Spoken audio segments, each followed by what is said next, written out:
గురుభ్యో నమ. నా క్రిందటి వీడియో ద్వారా 48వ శ్లోకం యొక్క విపుల భావాన్ని తెలుసుకునే భాగంగాను, అంతకు ముందు శ్లోకాల ద్వారా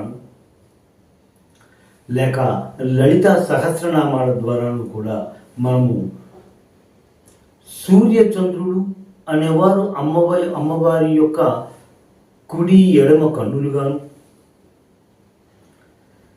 తాటంకములుగాను, స్తన యుగముగాను కూడా వాళ్ళు ఉంటున్నారు అన్న విషయాన్ని మనము ముందు శ్లోకాలలోనూ లలిత సహస్రనామాల ద్వారాను కూడా మనము తెలుసుకునే ఉన్నాము.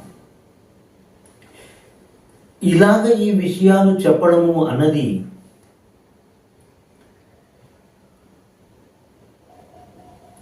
శృతి వాక్యాలను అనుసరించి, ఉపనిషత్ వాక్యాలను అనుసరించి జరుగుతున్నవి అన్న విషయాన్ని మనం ఒకసారి గ్రహిస్తూ ఉండాలి.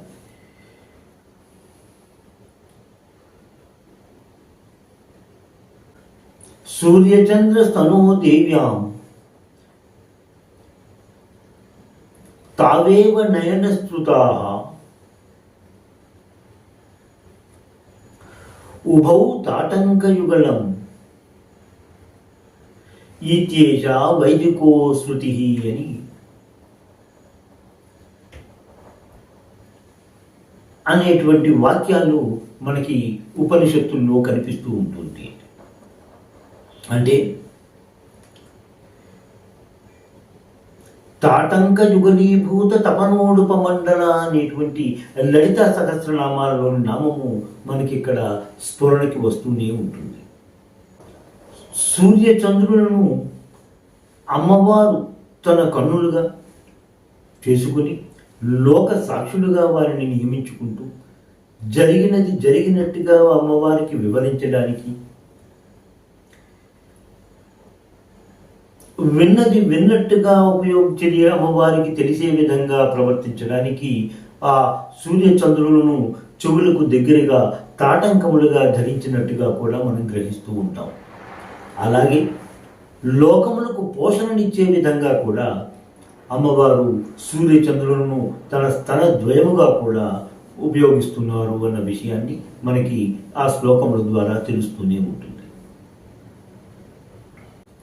సృష్టిని చేసి ఆ సృష్టిలోని ప్రతి అణువులోనూ అమ్మవారు ఉన్నారు అన్న విధంగా కూడా మనకి కనిపిస్తూ ఉంటాయి శృతి వాక్యాలు. తత్సృష్ట్యా తదేవాను ప్రావిశత్ అని తైత్రీయోపనిషత్తులో కనిపిస్తూ ఉంటుంది. దీని విధంగా కూడా అమ్మవారు సృష్టి చేసి సృష్టిలోని ప్రతి కణములోనూ ఆవిడ ఉన్న విధముగా అక్కడ సృష్టి జరిగింది అనే విషయాన్ని మనకి ఈ ఉపనిషత్ వాక్యం ద్వారా మనకి తెలుసుకుంటూ ఉంటాం.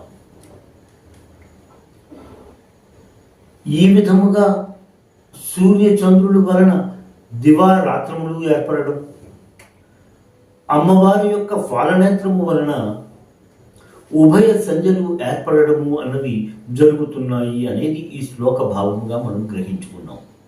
అంటే దినములు, వారములు, పక్షములు, నెల, సంవత్సరము,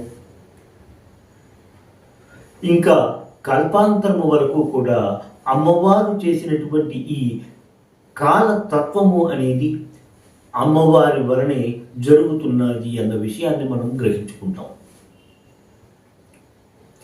సృష్టి లయములు కూడా అమ్మవారి కన్నులకు కన్నులే కారణహేతువులు అవుతున్నాయి అన్న విషయాన్ని కూడా మనము ఉన్మేష నిమిషోత్పన్న విపన్న భువనావళి అనేటువంటి లలిత సహస్రనామం ద్వారా మనం గ్రహించుకుంటూ ఉంటాం. అమ్మవారు కన్నులు తెరిచినప్పుడు సృష్టిగాను, కన్నులు మూసినప్పుడు లయముగాను జరుగుతూ ఉంటాయి అన్న విషయాన్ని ఈ నామం ద్వారా మనము గ్రహించుకుంటూ ఉంటాం.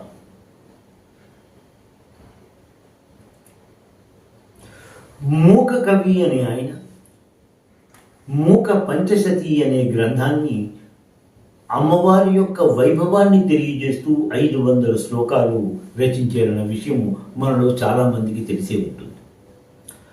అందులో మూక కవి గారు ఒక శ్లోకం చేస్తూ ధరణిమయీం తరణిమయీం పవనమయీం గగనదహన హోతృమయీ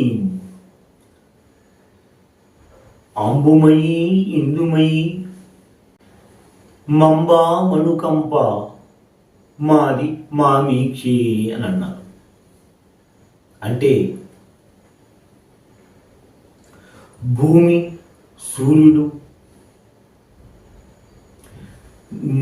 గాలి,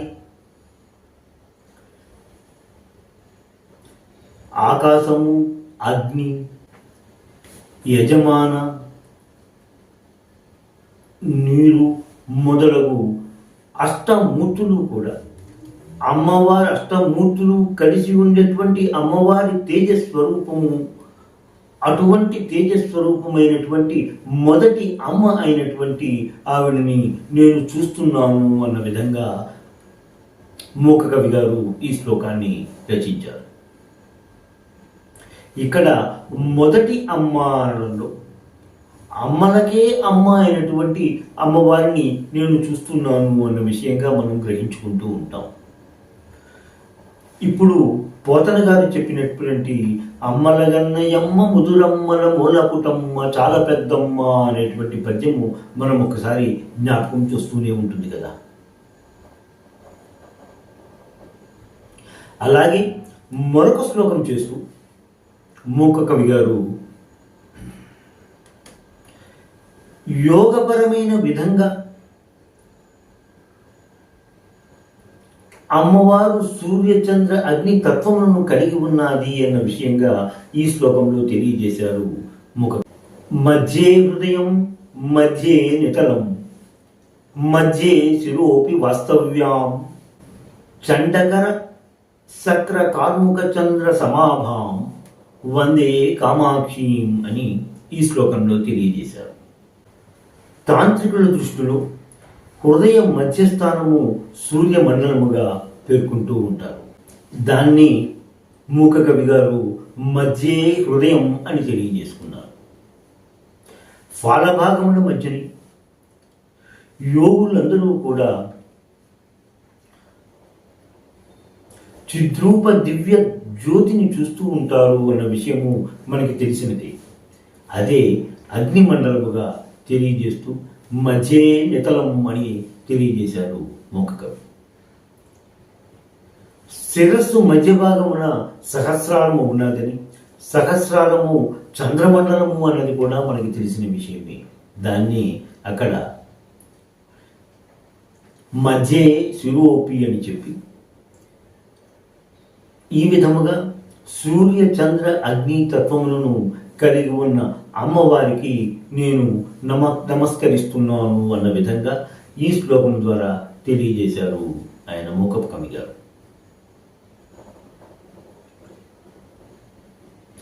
ఈ శ్లోకానికి యంత్రముగా ఒక సమచతురస్రాన్ని తీసుకొని దానిని 9 సమభాగములుగా చేసుకొని ఆ 9 భాగములలోనూ నవగ్రహాల మొదటి అక్షరాలను లిఖించుకుంటూ ఈ యంత్రాన్ని రాగి రేఖపైన కానీ బంగారు రేఖపై కానీ లిఖింపజేసుకొని ఆ యంత్రాన్ని 45 దినములు పూజ చేస్తూ ప్రతిరోజు ఈ శ్లోకమును 1000 మార్లు పారాయణ చేసి 45 రోజులు అయిన తరువాత శరీరమును ధరించు నైవేద్యముగా ప్రతిరోజు అరటిపళ్ళు,